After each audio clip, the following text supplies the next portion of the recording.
This is a documentary about Igor Gouzenko, his leadership, and his legacy. This is also a story about the first significant international incident of the Cold War. First, a little background and context.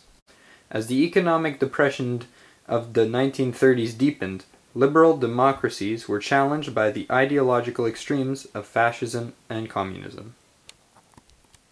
Although these extremes portrayed themselves as enemies of each other, on August 23, 1939, the Nazis and the Soviets signed a so-called non-aggression pact.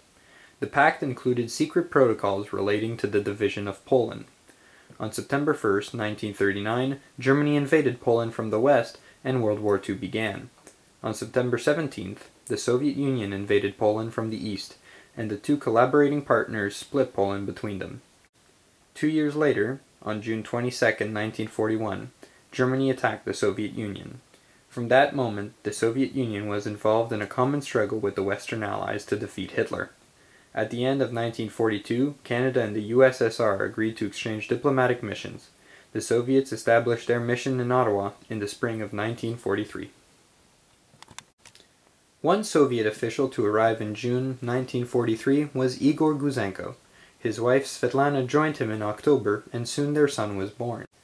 Gouzenko's official title in Canada was that of civilian employee. However, he was in fact a lieutenant in the Red Army and worked as a secret cipher clerk under the military attaché, Colonel Nikolai Zabotin. In coding and decoding messages between the Ottawa embassy and Moscow, Gouzenko became aware of a spy network which had penetrated the Canadian government as well as those of the US and Britain. The Germans surrendered on May 7, 1945. Meanwhile, in the Pacific, the Americans brought the war to a conclusion by dropping an atomic bomb on Hiroshima on August 6, 1945, and on Nagasaki on August 9. On September 2, 1945, the Japanese formally surrendered in a ceremony aboard the deck of the USS Missouri in Tokyo Bay. Years of worldwide bloodshed came to an end. However, the subsequent era was not peaceful. What followed became known as the Cold War. On Wednesday, September 5, 1945, Gouzenko walked out of the Soviet embassy with 109 documents stuffed under his shirt that proved the Soviets were engaged in espionage against their allies. Gouzenko went to the offices of the Ottawa Journal newspaper. He hoped the newspaper would break the story and Canadian authorities would take note. If he was then murdered by Soviet secret police, the information would be public and spark an even greater interest in Soviet activities. He entered the building and spoke to a journalist and explained that he had documents proving Soviet agents in Canada were seeking data on the atomic bomb. The journalist told Gouzenko that he was busy and suggested he either go to the RCMP or come back in the morning to see the editor. He returned to his apartment on the second floor at 511 Somerset Street in a state of fear. On Thursday, September 6th, Gouzenko, his wife, and their infant child went to the Justice Building. At that building, he explained that he had to see the minister, Louis Saint-Laurent, on a matter of absolute urgency. While the Gouzenkos were waiting in the Justice Minister's office, the minister and his staff were consulting with the Prime Minister's office, the Department of External Affairs, and the RCMP about what to do. Prime Minister Mackenzie King was initially concerned with the potential damage this could cause in his relations with Stalin. However, it was decided to have the RCMP follow Gouzenko to see what happened. The Gouzenkos waited several hours and were then informed that the minister was unable to see them. They headed back to the offices of the Ottawa Journal and were told that nobody wanted to say anything but nice things about Stalin. The Gouzenkos returned to their apartment in order to rest and plan their next move. By now, the Soviet embassy would have noticed that Gouzenko had not reported for work and some documents were missing. Then there was a loud knock at the door, and a voice called out Gouzenko's name several times. Gouzenko recognized the voice of a chauffeur from the embassy. They remained silent and did not answer the door. The chauffeur left. A crucial moment had arrived. If they stayed put, they were doomed and they knew it. Gouzenko and his wife expected the NKVD to make an attempt on their lives.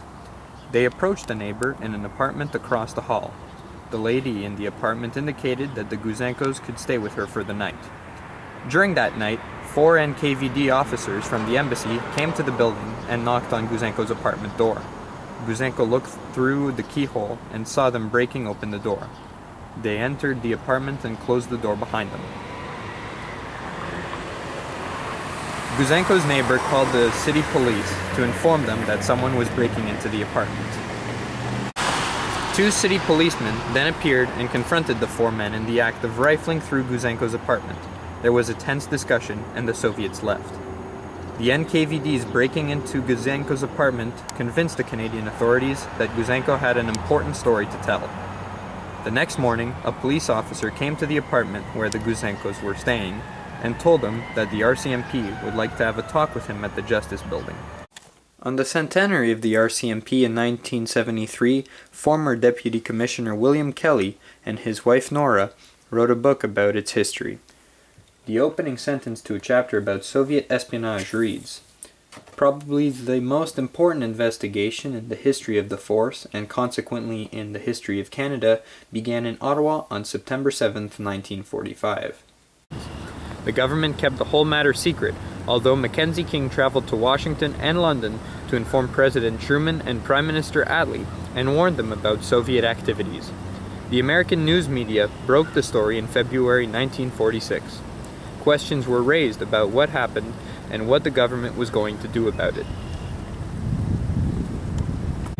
On February 5, 1946, the government appointed a Royal Commission of Inquiry led by two justices of the Supreme Court of Canada, Taschereau and Kellogg, to investigate the situation. The Royal Commission issued its report in the summer of 1946. The report noted that Gouzenko exposed one military intelligence espionage network. However, there were other parallel spy networks run out of the Soviet embassy, including those run by the NKVD. The report concluded by stating that the Royal Commission was impressed by Gouzenko's sincerity and the manner in which he gave his evidence, and that in their opinion, Gouzenko, by what he has done, has rendered great public service to the people of this country, and thereby has placed Canada in his debt.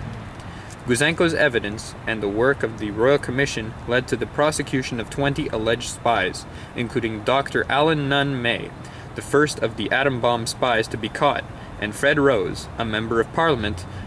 In 1948, Gouzenko wrote his autobiography, This Was My Choice, which was subsequently turned into a Hollywood movie entitled The Iron Curtain. In his autobiography, Gouzenko concluded by saying that in spite of the difficulties, he would do it again, because he felt that it was his duty towards the millions of enslaved and voiceless in the Soviet Empire. In 1997, two historians wrote a Canadian bestseller titled The Canadian 100, the 100 most influential Canadians of the 20th century. Igor Gouzenko was among the 100. The passage on Gouzenko concluded, "A man of culture and high intelligence, Igor Gouzenko was deliberately belittled by those who called him a mere cipher clerk and denied the importance of the spy rings he uncovered. They were wrong. His courageous actions in September 1945 alerted Canada and the West to the danger posed by Soviet communism. The Cold War certainly would have occurred without Gouzenko, but it might have taken longer to wake up the democracies to the new threat they faced." When non-negotiable principles and values, such as fundamental liberties, are threatened, leaders demonstrate what can be done to protect them. Leaders don't just talk about it, they actually do it. Thus, leaders motivate and inspire. By any measure, Igor and Svetlana Gouzenko were leaders. Their legacy is one of freedom over tyranny. All human beings should be entitled to enjoy certain fundamental human rights and freedoms. Regrettably, history demonstrates that not all political regimes respect human rights. We must all therefore be aware of what is going on and realize that each of us, individually and collectively, can make a difference. While pride in one's country and loyalty to one's homeland are honorable traits, nationalism should not be used to protect the interests of dictatorial regimes. Heroes like the Gouzenkos showed us that even in the face of a huge totalitarian empire, it is everyone's duty to oppose such systems, and one individual can make a significant contribution to the protection of freedom. In 2002, the Federal Minister of Canadian Heritage, on the positive recommendation of the Historic Sites and Monuments Board of Canada, formally designated the Gouzenko affair as an event of national historic significance. In 2003, the City of Ottawa unveiled a historic commemorative plaque in the park across the street from where the Gouzenkos lived.